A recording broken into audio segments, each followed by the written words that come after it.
India का ethanol blending programme एक बड़े आर्थिक मोड़ पर पहुंच चुका है। एनर्जी सिक्योरिटी से शुरू हुआ यह संकल्प की चर्चा अब फूड सिक्योरिटी तक जा पहुंची है। हाल ही में भारत सरकार के मुख्य आर्थिक सलाहकार वी आनंद नागेश्वरम और नीति आयोग के मंचों से E20 और E10 की समीक्षा पर उठी बहसों ने इस पूरे समीकरण को फिलहाल चर्चा में ला दिया है। आइए इस वीडियो में जानते हैं कैसे इथेनॉल के प्रोडक्शन की वजह से चीनी और चावल की महंगाई बढ़ रही है और इसका पूरे गणित की वजह से आखिर इन्फ्लेशन का सामना लोग क्यों कर रहे हैं। जबकि इथेनॉल ब्लेंडिंग से प्रोग्राम था कि पेट्रोल को सस्ता किया जाएगा, लेकिन असल में आम आदमी की जेब पर ये काफी भारी पड़ता हुआ नजर आया है।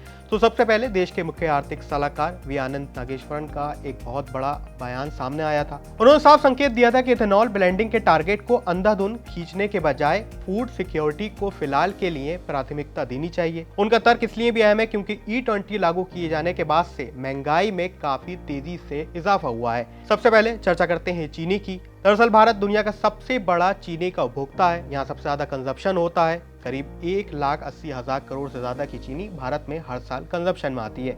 पिछले सीजन में करीब 30 लाख मैट्रिक टन से ज्यादा चीनी को इथेनॉल में डाइवर्ट किया गया था। ऐसे में जब चीनी मिले शुगर केन जूस और बी हैवी मोलेसिस का इस्तेमाल कर इथेनॉल बनाने में कर रही हैं, ऐसे में बाजार में डिमांड सप्लाई का खेल एक्टिव हो चुका है। ऐसे में इस साल बाजार में खाने वाली सफेद चीनी का उत्पादन घट गया, तो इसके बाद इसकी कीमतों में काफी तेजी देखी गई। हाल ही में प्रमुख गन्ना उत्पादक राज्य जैसे महाराष्ट्र और कर्नाटक में मौसम के उतार चढ़ाव से भी पैदावार पर असर पड़ा है। असल में फेस्टिव सीजन की मांग और मिलों के पास कम इन्वेंट्री ने थोक और खुदरा बाजारों में चीनी के दाम को करीब 30% तक बढ़ा दिया है। वो चीनी जो कुछ महीने पहले तक 42 रुपए के आसपास थी, वो अब 60 रुपए के पार कई राज्यों में जा चुकी है, जिसका सीधा असर आम आदमी की जेब पर पड़ा है। इसका नतीजा ये भी हुआ कि चाय से लेकर चॉकलेट, दूध, खीर, जूस और मिठाई तक हर चीज में इस्तेमाल होने वाली चीनी की वजह से महंगाई बढ़ चुकी है। सरकार ने भी स्थिति संभालते हुए एक बड़ा फैसला लिया। सरकार की ओर से कहा गया कि इथेनॉल के लिए चीनी का डाइवर्जन पर नए नियम लागू किए गए हैं और स्टॉक लिमिट को भी फिलहाल के लिए एक तय लिमिट तक तय कर दिया गया है। यानी कि जो चीनी अब कालाबाजारी, इसको रोकने के लिए सरकार ने एक बड़ा फैसला लिया। अब आते हैं चीनी के बाद दूसरे दो प्रोडक्ट्स पर, यानी मक्का और टूटे चावल, जिसकी हिस्सेदारी फिलहाल तेजी से बढ़ी है। इथेनॉल में प्रोडक्शन इन दो कमोडिटीज का तेजी से बढ़ा है। डिस्टलरीज खुले बाजार में और गोदामों से भारी मात्रा में ब्रोकन राइस खरीद रही है।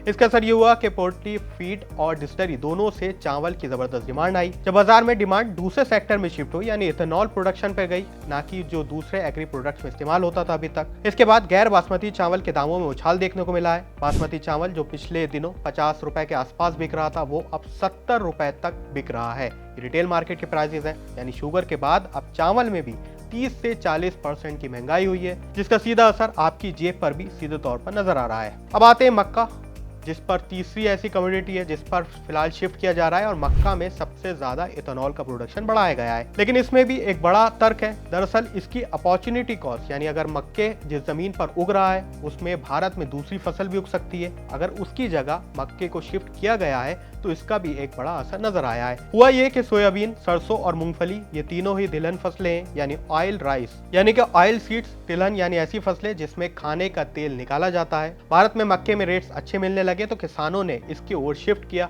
हुआ ये कि जब ऑयल सीड्स पे लगाने वाली फसल की कमी होने लगी और भारत में इसकी कीमतें तेजी से बढ़ने लगी। इसका एक और पहलू भी है कि भारत अपनी जरूरत का पूरा खाने का तेल जो है वो खुद नहीं बनाता है। यहाँ पे करीब 60% एडिबल ऑयल को इंपोर्ट किया जाता है। ऐसे में इसकी कीमतें भी इंटरनेशनल मार्केट में दूसरे कई फैक्टर्स की वजह से महंगी है।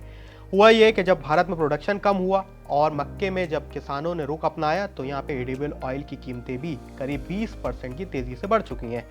तो ओवरऑल कंडीशन ये है कि एक तरफ इथेनॉल ब्लेंडिंग से देश का कच्चा तेल का आयात घटाना बताया जा रहा था। सरकार की ओर से बताया गया था कि करीब 1,97,000 करोड़ की विदेशी मुद्रा बच रही है, लेकिन किसानों की फसल का तय भुगतान मिलने के बजाय असल में जो इसकी कीमत उठा रहे हैं वो आम लोग हैं। चावल, शक्कर और तेल जैसी अहम कमोडिटीज अगर 30-40% तक महंगी होती है तो इससे आपके घरेलू बजट पर सीधे चोट पड़ती है।